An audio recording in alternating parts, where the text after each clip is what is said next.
Here's some of the stories trending this week at NASA. On February 25th, International Space Station Commander Barry Wilmore and flight engineer Terry Virts of NASA continued rigging power and data cables during the second in a series of 3 spacewalks to prepare for installation of 2 new docking ports for the future arrival of U.S. commercial crew spacecraft. The new docking adapters will begin arriving at the station later this year. During airlock repressurization at the conclusion of the spacewalk, Virts reported seeing a small amount of water floating in his helmet. No water was reported during the EVA, and the crew was never in any danger. The third and final spacewalk of the series is scheduled for no earlier than March 1st.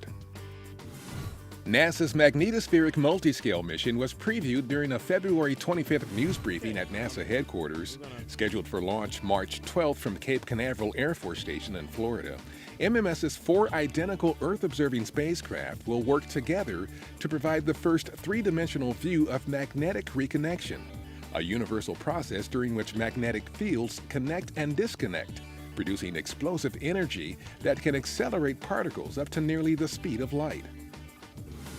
During a February 26th media teleconference, NASA provided status updates on the 5 NASA Earth science missions launched over the past 12 months. The 5 additions to the agency's fleet of Earth-observing spacecraft is the biggest one-year increase in more than a decade. The scientific data and imagery produced by the various missions include new views of global carbon dioxide, rain and snowfall, ocean winds, and aerosol particles in the atmosphere.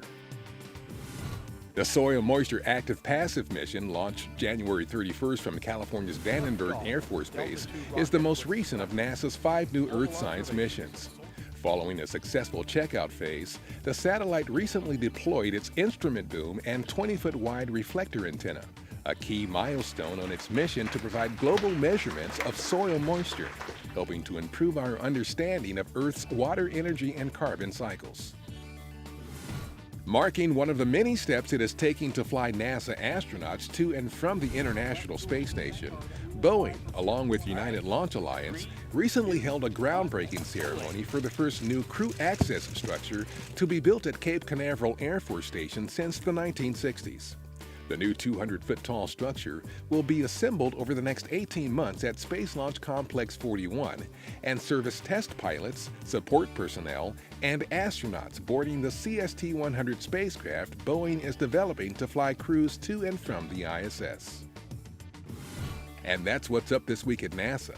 For more on these and other stories, follow us on social media and visit www.nasa.gov/twan.